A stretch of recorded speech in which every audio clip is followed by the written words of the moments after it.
Judicial কিলিংয়ের যে নমুনা এই দেশে প্রতিষ্ঠিত হয়েছিল, এই কলঙ্ক থেকে আমাদের বিচার বিভাগ আংশিক হলেও মুক্ত হবেন। জামায়াতে ইসলামীর সাবেক ভারপ্রাপ্ত সেক্রেটারি জেনারেল জনাব এটিএম আজহারুল ইসলামের আপিল মামলার শুনানি আজকে শেষ হলো। মাননীয় আদালত বাংলাদেশ সুপ্রিম কোর্টের ফুল বেঞ্চ 27শে মে এই মামলার রায় দেওয়ার জন্য দিন নির্ধারণ করেছেন।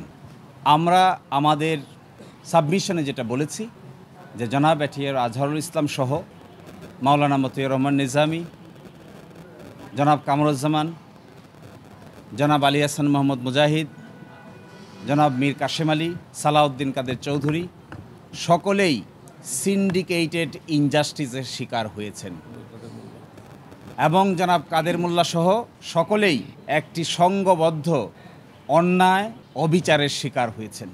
এই সিন্ডিকেট কারা ছিলেন, কিভাবে ছিলেন তা আমরা আদালতে আজকে উপস্থাপন করেছি এবং আমরা একজনের স্বীকারোক্তিমূলক জবানবন্দি যা তার বইয়ে তিনি উল্লেখ করেছেন সেটাও আদালতে উপস্থাপন করেছি। আমরা মনে করি এই রায়ের মাধ্যমে যদি আমাদের আপিলের ডিভিশন জনাব এটিএম আজহারুল ইসলাম সাহেবকে বেকসুর খালাস প্রদান করেন, তাহলে জুডিশিয়াল কিলিংয়ের যে নমুনা এই দেশে প্রতিষ্ঠিত হয়েছিল, এই কলঙ্ক থেকে আমাদের বিচার বিভাগ আংশিক হলেও মুক্ত হবেন এবং আমরা এক্সপেক্ট করি আমাদের দেশের সর্বোচ্চ আদালত আপিল বিভাগের পূর্ণাঙ্গ বেঞ্চ জনাব এটিএম আজহারুল ইসলাম সাহেবকে বেকসুর খালাস প্রদান করবেন ইনশাআল্লাহ।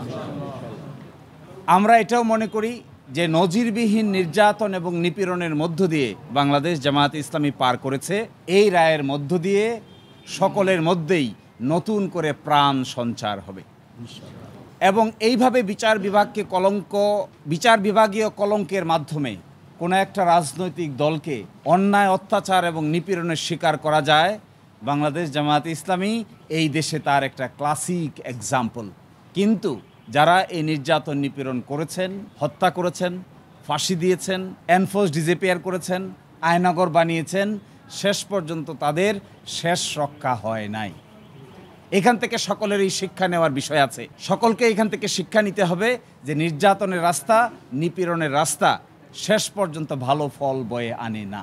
এবং আমরা এটাও আদালতকে বলেছি যে জনাব এটিএম আজহারুল ইসলাম সাহেবকে, তার বয়স ছিল তখন 18 বছর একজন বয়সের ইন্টারমিডিয়েটের ছাত্রকে তারা কমান্ডার বানিয়ে সাজা দিয়েছেন, যেখানে ট্রাইব্যুনাল তাকে কমান্ডার হিসেবে উল্লেখ করেন নাই, কিন্তু আপিলের ডিভিশন নিজ উদ্যোগে তাকে কমান্ডার হিসেবে আন্ডার সেকশন 4 সাবসেকশন 2-তে সাজা দিয়েছেন। এবং আরও ইন্টারেস্টিং বিষয়, আইনে যে ক্রস এক্সামিনেশন করার সুযোগ ছিল, সেই সুযোগটি আমাদের আপিল বিভাগ চিরতর বন্ধ করে দিয়েছিলেন।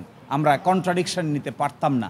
আজকে আমরা এটাও দেখিয়েছি, গতকাল পরশুদিনে দেখিয়েছিলাম 6 কিলোমিটার দূর থেকে দেখছে, 3.5 কিলোমিটার দূর থেকে দেখছে, একজনের ডান হাতে আরেকজনের ডান গালে থাপ্পড় মেরে দিচ্ছে, বাম গালে থাপ্পড় মেরে দেওয়ার কথা সেটি ডান গালে থাপ্পড় মেরে দিচ্ছে। এই সমস্ত ইনক্রেডিবল এভিডেন্স, অবিশ্বাস্য এভিডেন্স, অযৌক্তিক সাক্ষ্য প্রমাণের উপর ভিত্তি করে জনাব এটিএম আজহারুল ইসলাম সাহেবকে মৃত্যুদণ্ড প্রদান করেছেন। এই ক্ষেত্রে যিনি মাইনরিটি জাজ ছিলেন ম্যাডাম জাস্টিস জিনাতারা, তিনি কমপ্লিটলি এই সমস্ত অন্যায় অবিচারের বিচারিক প্রতিবাদ করেছিলেন, কিন্তু সেই বিচারিক প্রতিবাদ তখন কেউ শোনার ছিল না। আমরা এটাও বলেছি জনাব এটিএম আজহারুল ইসলাম সাহেবকে আল্লাহ বাঁচিয়ে রেখেছেন, এটি আল্লাহর পরিকল্পনা। এই আল্লাহর পরিকল্পনার ভিত্তিতে তিনি বেঁচে আছেন। এই জন্য আজকে আমরা আদালতের সামনে আল্লাহর পরিকল্পনার ভিত্তিতে আমাদের যুক্তি উপস্থাপন করার সুযোগ পেয়েছি। তারা যদি সুযোগ পেত, তারা যদি মনে করত এবং একটু খেয়াল করত, তারা চাইলে এটিএম আজহারুল ইসলাম সাহেবকেও ফাঁসি কাস্টে ঝুলাতে পারত, কিন্তু আল্লাহর পরিকল্পনার উপরে তারা হাত দিতে পারে নাই। এই কারণেই আজকে আদালতের সামনে আমরা আশা করি আগামী 27 তারিখ যে রায় হবে, বাংলাদেশের বিচার বিভাগের ইতিহাসে নতুন ইতিহাস রচিত হবে ইনশাআল্লাহ। আমরা এটাও আশা করি আগামী 27 তারিখে যা রায় হবে, এর মধ্য দিয়ে বিচার বিভাগীয় কলঙ্ক কিছুটা হলেও দূর হবে। আমরা এটাও আশা করি যে জুলুমতন্ত্র কায়েম করা হয়েছিল, এই রায়ের মাধ্যমে জুলুমতন্ত্রের কিছুটা হলেও অবসান হবে। এবং আমরা এটা এক্সপেক্ট করি সিন্ডিকেটেড ইনজাস্টিস যারা করেছেন, এই সিন্ডিকেটেড ইনজাস্টিসের সঙ্গে যারা জড়িত ছিলেন, সময়ের ব্যবধানে একদিন না একদিন তারাও বিচারের সম্মুখীন হবেন ইনশাআল্লাহ।